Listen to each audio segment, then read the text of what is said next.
Hi friends, మా అనకాపల్లిలో కనకదుర్గమ్మ ఆలయం ఎక్కడుందో తెలుసా? అది కూడా కొండ శిఖరం పైన ఎక్కడుందో తెలుసా? అదేనండి, కళ్యాణగిరి పైన. ఈ కళ్యాణగిరి ఎక్కడుంది అనుకుంటున్నారా? మన అనకాపల్లి శారదా బ్రిడ్జ్ పక్క నుంచి సత్యనారాయణపురం వెళ్ళే రూట్ ఉంటుంది. అదేనండి, సత్యనారాయణ కొండకి వెళ్ళే రూట్లోనే ఈ కళ్యాణగిరి, ఈ కనకదుర్గమ్మ ఆలయం కొండ కూడా అక్కడ ఉంటుంది. దాన్ని కళ్యాణగిరి అంటారు. ఈ కొండ మీద ఎప్పటి నుంచో మనకి కనకదుర్గమ్మ ఆలయం ఉంది. బట్ ఈ మధ్య చాలా బాగా డెవలప్ చేశారు. చాలా సూపర్గా ఉంది. ఎక్స్ట్రాడినరీగా ఆహ్లాదకరమైన వాతావరణం. ఆ అమ్మ పందిరిలో, ఆ అమ్మ సన్నిధిలో మనం కూర్చుంటే, మనం వెళ్తే ఎంత చక్కటి అనుభూతి కలుగుతుందో నిజంగా నేను వెళ్ళిన తర్వాత నాకు అనిపించింది. నేను పక్కన ఉండి కూడా చాలా రోజుల నుంచి వెళ్ళలేదు. సో మొన్న నా పుట్టినరోజున ఆ అమ్మవారి దర్శనం కోసం కళ్యాణగిరి కొండ మీదకి వెళ్తున్నాను. చూసారు కదా, ఈ విధంగా కొండ దారి అయితే మునుపటి గవర్నమెంట్లో అయితే తయారు చేయడం జరిగింది. చాలా చక్కగా అయితే రహదారిని నిర్మించారు. అంతకుముందు మెట్లు ఉండేవి. సో మొత్తానికైతే మేము ఆ రహదారి మార్గం గుండా బైక్ మీద పైకి వెళ్ళిపోయాము. దారి చక్కగా ఉంది. ఆ పైనుంచి మనం చూస్తుంటే అనకాపల్లి మొత్తం, నగరం మొత్తం మనకి మణిహారంలో కనిపిస్తుంది. ఈ కళ్యాణగిరి మీద కనకదుర్గమ్మ ఆలయం ఎంత చక్కగా డెవలప్ చేశారో చూస్తే నాకే కళ్ళు చెదిరాయి. అమ్మవారి సన్నిధిలోకి వచ్చిన తర్వాత ఎంతో ప్రశాంతమైన వాతావరణం, చక్కటి దైవ భక్తితో అమ్మవారిని దర్శించుకుంటూ ప్రతి ఒక్క భక్తుడు కూడా పరవశించిపోతారు. అంత చక్కటి విశాలవంతమైన వాతావరణం అయితే ఇక్కడైతే మనకి కనబడుతుంది.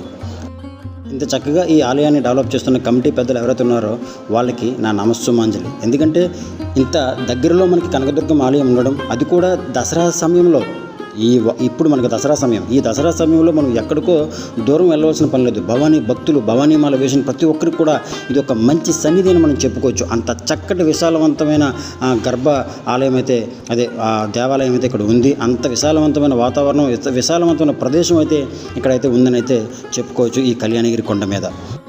నేనైతే నా పుట్టినరోజు నాడు వెళ్ళానండి. సో ఆ రోజు కొబ్బరికాయ అయితే బయట కొట్టాలి, బట్ లోపలికి తెలియక పట్టుకెళ్ళిపోయాం. బట్ అయినా సరే పంతులు గారు ఏం చెప్పారంటే, పక్కన శివాలయం ఉంది, శివాలయంలో అంటే ఆ గర్భగుడి, అమ్మవారి గుడి పక్కనే శివలింగం ఉంది. అక్కడ కొబ్బరికాయ కొట్టేసి శివునికి అభిషేకం చేసి కొబ్బరికాయ తీసుకొని అప్పుడు అమ్మవారి దగ్గరికి వెళ్ళాను. నిజంగా ఎంతో తేజస్వంతమైన అమ్మవారు.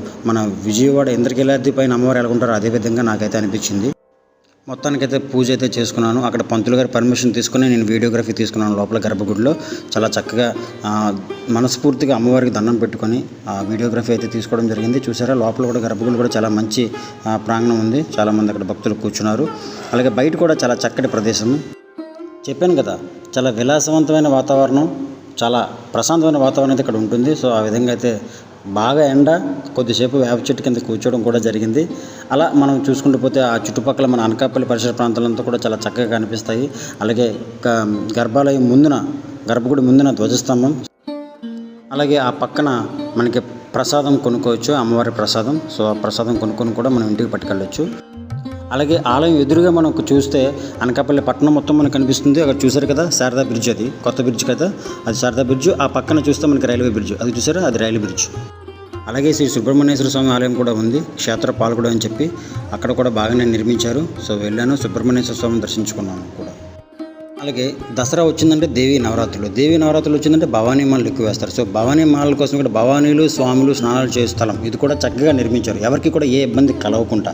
సో ఆ పక్కనే కొద్దిగా ముందుకు వెళ్తే మనకి ఎంత చక్కటి వాతావరణం చూసారా, హిల్ ఏరియా మొత్తం కూడా కొండలు, ఆ కింద గ్రీనరీ, సూపర్గా అయితే మనకి వ్యూ అయితే బాగుంటుంది. మీరు చక్కటి అనుభూతి పొందుతారు. అలాగే అక్కడి నుంచి చూస్తే మన సత్యనారాయణ కొండ, శ్రీ సత్యనారాయణ స్వామి వెలిసిన కొండ అక్కడ చూసారు కదా, అది చెప్పాను కదా ఇందాక, సత్యనారాయణపురంలో 2 సత్యనారాయణ కొండ, అలాగే మన కళ్యాణగిరి కనకదుర్గమ్మ కొండ. అలాగే పక్కన ఇక్కడ గోశాల కూడా మెయింటైన్ చేస్తున్నారు. గోశాల కూడా చాలా బాగా ఉంది.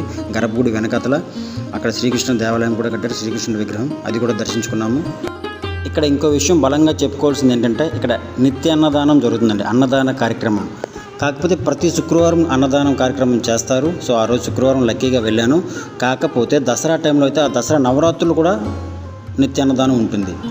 ఇక్కడ ట్రస్ట్ సభ్యులు కూడా చాలా చక్కగా అయితే దీన్ని మెయింటైన్ చేస్తున్నారు. అక్కడ వచ్చే భక్తులు, యాచకులు అందరూ కూడా తమ కడుపుని నింపుకుంటున్నారు ఈ నిత్య అన్నదానం వల్ల. ఆ రోజు శుక్రవారం చాలామంది వచ్చారు. నేను కూడా భక్తుడిగా, నేను మా మిస్సెస్ కూడా ఆ నిత్య అన్నదాన ప్రసాదం తీసుకున్నాము. నిర్వహించే ట్రస్ట్ సభ్యులకు నా పాదాభివందనం. చాలా క్లిష్టతరమైన పని మాకు తెలుసు. సో కాబట్టి వీళ్ళైతే ప్రతి శుక్రవారం చేస్తూ దసరా సమయంలో అయితే నవరాత్రులు కూడా నిత్యాన్నదానం చేస్తూ ఉంటారు. వచ్చిన భక్తులకు ఎవరికి ఇబ్బంది కలగకుండా. మొత్తానికైతే కనకదుర్గమ్మ ఆలయ దర్శనం ఆలయ ప్రాంగణం, చుట్టూ ఉన్న అందాలు ఇవన్నీ కూడా మీకు నచ్చాయి అనుకుంటున్నాను. నాకు కూడా ఎంతగానో నచ్చాయి. సో మీరు కూడా ఈ దసరా సమయంలో తప్పనిసరిగా అమ్మవారి దర్శనం చేసుకోండి. ఈ కళ్యాణగిరి మీద ఉన్న కనకదుర్గమ్మ ఆశీస్సులు పొందండి. ఇది అనకాపల్లి సత్యనారాయణపురం ఉన్న కొండ మీద వెలిసి ఉంది. సో తప్పకుండా రండి, ఆనందించండి. చుట్టూ ఉన్న అందాలు కూడా మీ ఫ్యామిలీతో వచ్చి అమ్మవారి ఆశీస్సులు అయితే పొందండి.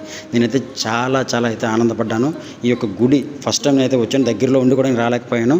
I'm so blessed to visit Shri Kanakadurgamma తల్లి. Thank you so much. నా ఛానల్ సబ్స్క్రైబ్ చేసుకోండి.